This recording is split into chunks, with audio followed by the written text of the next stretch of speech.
What is going on, Colts Nation? And welcome back to another episode of Bring the Juice.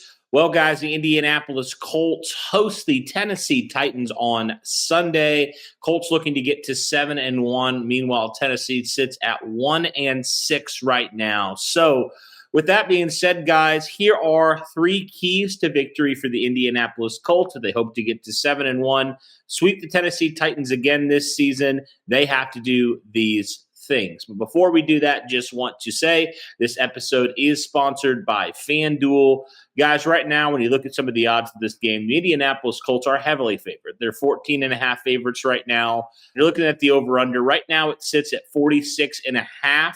So depending how you feel, we know the Colts offense is going to put up points, but how do you feel about this Tennessee offense? Do you think they're going to get anything going? They had 20 points in their first matchup down in Nashville. Do you think Tennessee will be able to score enough to hit that over? Let me know. I'm curious what you guys think there. 46.5, kind of an interesting thing there because if the Colts do what they did last week, they might hit that on their own, honestly. So I might hit the over there if I was looking at, some of the odds here for this matchup. Right now, 46.5. So again, shout out to FanDuel, guys. Be sure to go check them out for the entirety of the 2025 season. They are sponsoring us. We really do appreciate it. All right. So the first key to victory for me in this game, and it might sound very simple, but to me, I think for the Colts, they just have to continue to play their offensive brand of football. I mean, the Indianapolis Colts is no secret. They've been the best offense in total this season. In fact, the best scoring offense in the last century through 7 games. So Colts have been absolutely electric when it comes to their offense. And the Tennessee Titans offense, or the Tennessee Titans defense, frankly stinks so far through 7 games. They come in with a 24th ranked defense.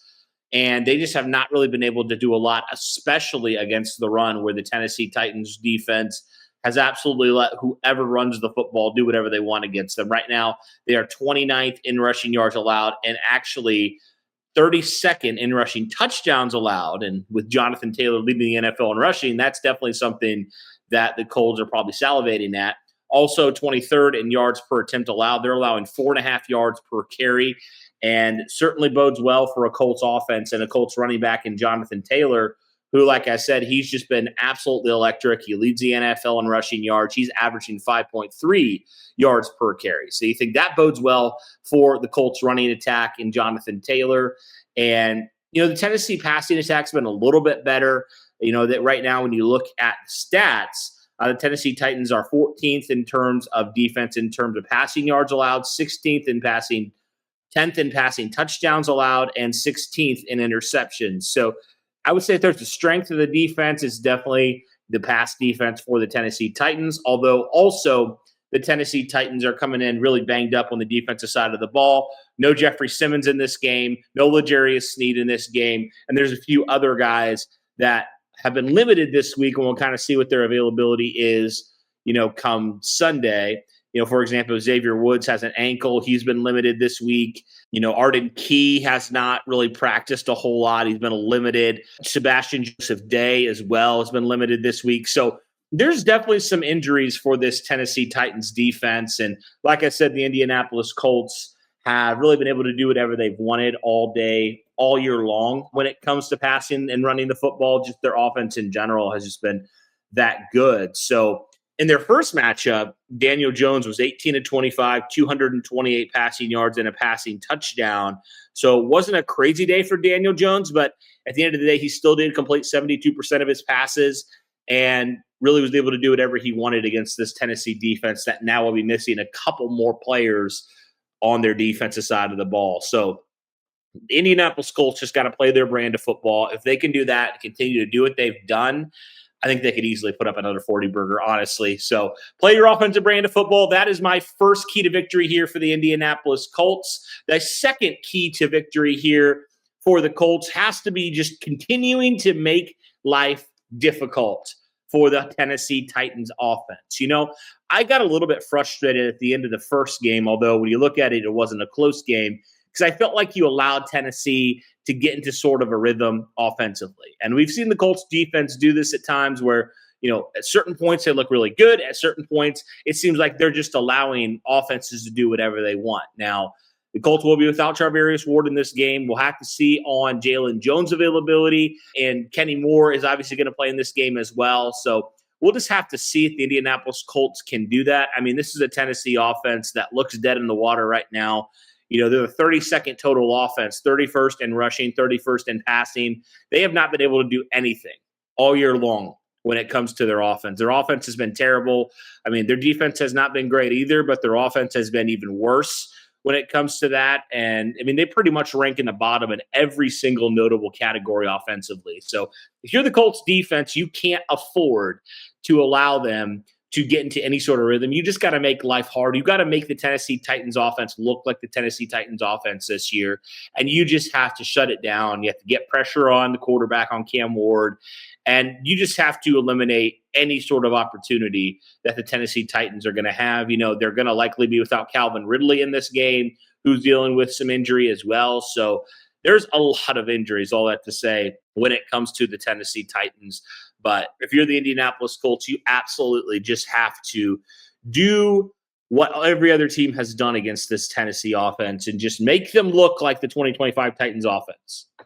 Now, the third and final key that I have here for a key to victory for the Indianapolis Colts is you just cannot give the Tennessee Titans any sort of life at all. You can't give them any momentum. You can't be making some mistakes, which, the Colts have been pretty good this year about not doing, but you can't do anything dumb where you give Tennessee 7 points or you give Tennessee, an opportunity in the red zone or something like that. You just can't have any timely turnovers. You can't make any stupid mistakes. Just don't give them any life. I mean, on paper, the Colts should come out and it should be a close game. But we all know, even with Tennessee, how bad they've looked. It's a divisional game at the end of the year. At the end of the day, these teams know each other extremely well. So you can't afford to give a bad football team any sort of life. I mean, you just can't. I mean, at the end of the day, I know the Titans have been really bad, but these are professionals. And if you're the Indianapolis Colts, you cannot give Tennessee any semblance of hope in this game. It's got to be from the start. You're executing. And I think it'll really be key if you're able to jump out to, say, a 14-0 start versus like a 6-0 start or something like that, or you give Tennessee an opportunity to kick a field goal or whatever, like the start's going to be huge. And then if you can continue to do that I think if you can just start strong in this game, Tennessee's going to give up. I mean, that's just frankly what it is. It's going to be like, here we go again, hands on the hits sort of thing with that you often see with bad teams. When teams come out and they punch them in the mouth early, these teams often give up, these really bad teams. So, yeah, if I'm the Indianapolis Colts, you have to start strong, and you just can't give the Tennessee Titans any sort of momentum, give them any sort of belief that they can hang around in this game at all. If you can do that, I think you're going to be just fine. I really do. But ultimately, guys, on paper, the Indianapolis Colts are heavy favorites. Like I said, 14.5 favorites right now on FanDuel. So they absolutely just have to handle their business in this game. I mean, this should be a get-right game from all metrics. I know any sort of game where you're playing down to competition, people are worried about trap games. That's just kind of the nature of it. But, I mean, right now, the Tennessee Titans don't look like they have any answers on either side of the ball. They're banged up as well, like I said, with some of the injuries. So, on paper, the Colts should be able to handle their business pretty well. But we'll just have to see on that, guys. But let me know your thoughts here on some keys to victory for the Indianapolis Colts. What would you like to see the Colts do? What do you think they have to do in order to come away with a victory, go to 7-1 on the season, sweep the Tennessee Titans, and just continue in their winning ways heading into Week 9? But that'll do it for this one, guys. Again, shout out to FanDuel for sponsoring this episode. Let me know again, guys, your thoughts on the Colts-Titans game on Sunday, Lucas Oil Stadium. 425, actually one of the last home games the Colts have for quite some time. They go on the road. They play the Falcons in Germany coming up in a couple of weeks. They're doing a lot of stuff right now. The Colts are traveling a lot of places here in the next month or so. So this is the last home game, I think, till the end of November, which is kind of crazy when you think about it. But let me know, guys, your thoughts in the comments down below. But that'll do it for this one, guys. Thank you so much for tuning in. Greatly appreciate it. And as always, guys, go Colts.